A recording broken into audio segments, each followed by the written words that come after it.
Hello students, हम लोग करने वाले हैं class 11 physics motion in a straight line. और हम लोग आज सेकंड क्लास यहाँ पर ले रहे हैं। चलिए शुरू करते हैं। आज हमारे पास टॉपिक है average velocity.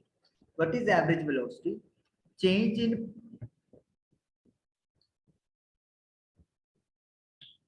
Just a second.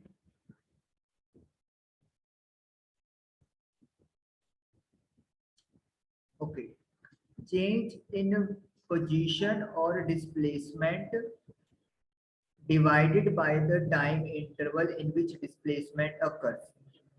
यहाँ पे एवरेज वेलोसिटी आप लोग कैसे निकालते हो? एवरेज वेलोसिटी का एक तरह से फॉर्मूला हमारे पास हो गया कि जो आप लोगों का डिस्प्लेसमेंट हुआ है, यानी कि स्टार्टिंग पॉइंट और फाइनल पॉइंट के बीच का जो मिनिमम डिस्टेंस निकल के आया है, उसे डिस्प्लेसमेंट बोलते हैं। जब आप उसको डिवाइड कर दोगे टोटल टाइम से कि कितना टाइम लिया है स्टार्टिंग पोजीशन से उस फाइनल पोजीशन पे पहुंचने में, तो आपको जो क्वांटिटी मिलेगी that will be average velocity. या फिर सिंपली कहे, एवरेज वेलोसिटी आपकी हमेशा डिस्प्लेसमेंट के ऊपर कैलकुलेट होती है।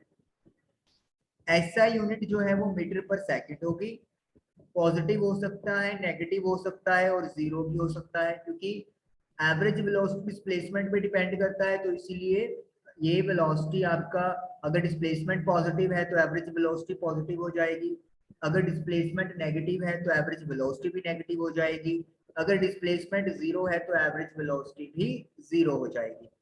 क्योंकि एक डायरेक्शनल क्वांटिटी है तो इसीलिए हम लोग उसको वेक्टर क्वांटिटी कहते हैं।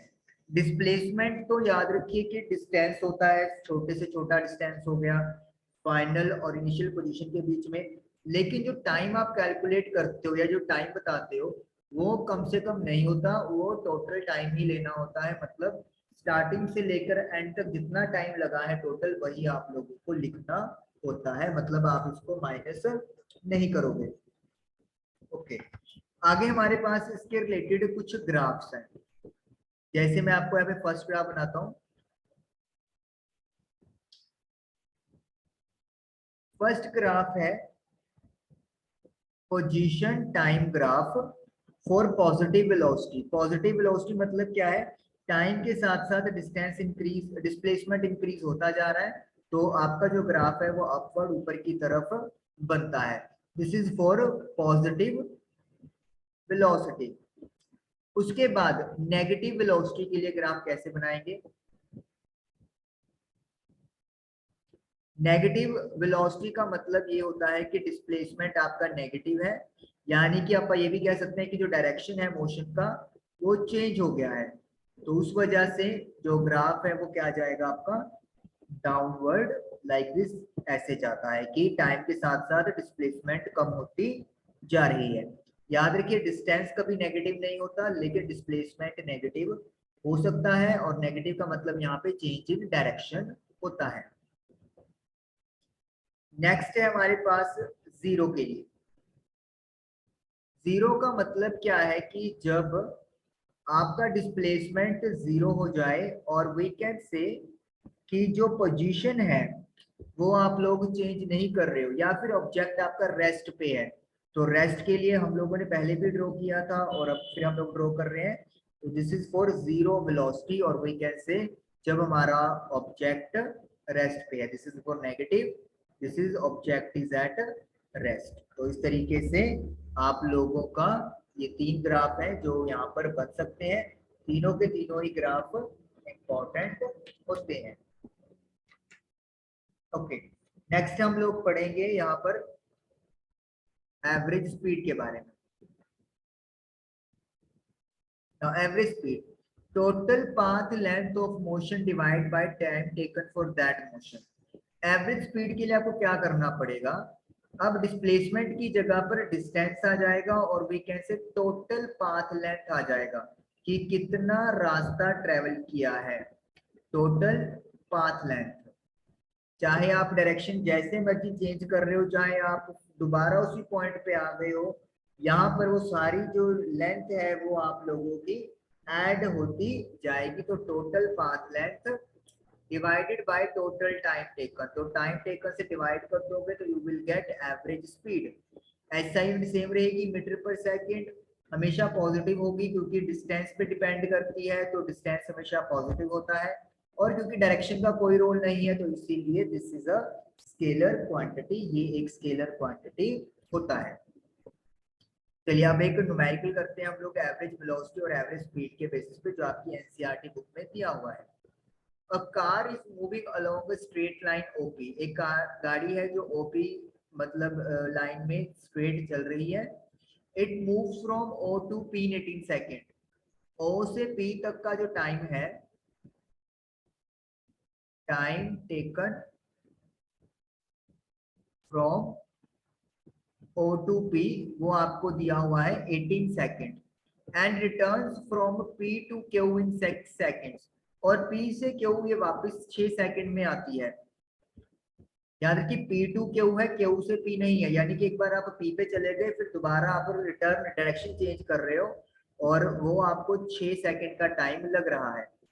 What are the average velocity and average speed of the car going from O to P? तो पहले हम लोग एवरेज स्पीड और वेलोसिटी कैलकुलेट करते हैं जब O से P तक जाएंगे।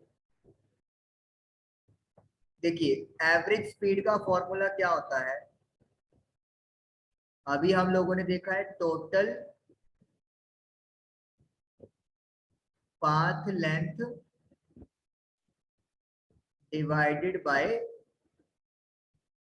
Time taken. तो टोटल पाथ कितना है, ओ से लेकर पी तक का जो जर्नी है वो 360 मीटर हमारे पास है, तो इसका मतलब 360 मीटर टोटल पाथ लेंथ हो गया। और कितना टाइम लगा है, 18 सेकंड लगे हैं, तो divide by 18 it will be come out as 20 metre per second. तो जो एवरेज स्पीड है वो हमारे इस मोशन के लिए 20 मीटर पर सेकंड आई है। देन हमें कैलकुलेट करनी है एवरेज वेलोसिटी। एवरेज वेलोसिटी का फॉर्मूला हम लोगों ने अभी देखा कि डिस्प्लेसमेंट के ऊपर हमें दिखाना होता है, तो डिस्प्लेसमेंट अपॉन टाइम टेकन।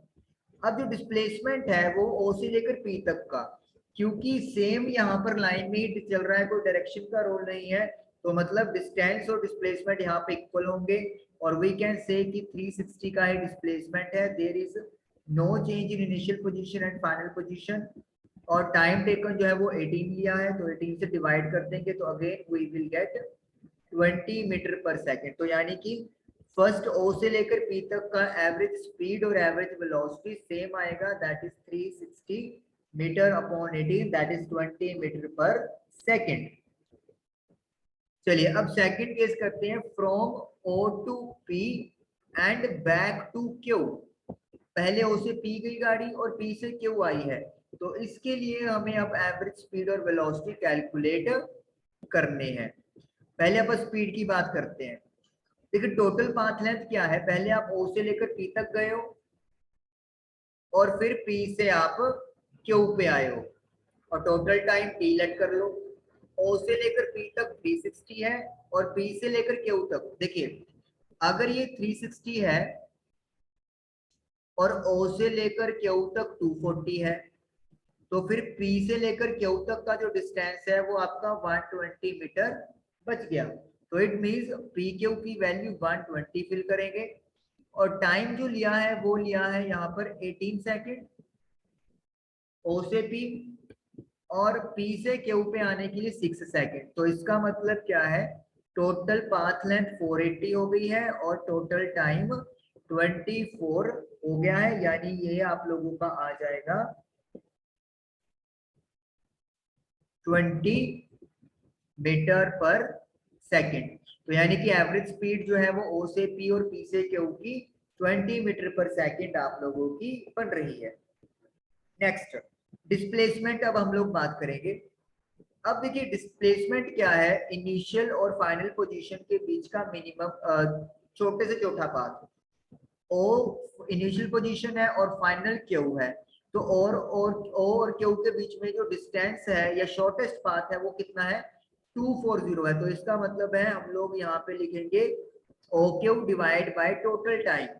ओ क्यूब तो 24 है, लेकिन टोटल टाइम हमें कैलकुलेट करना पड़ता है टोटल पाथ लेंथ का ही।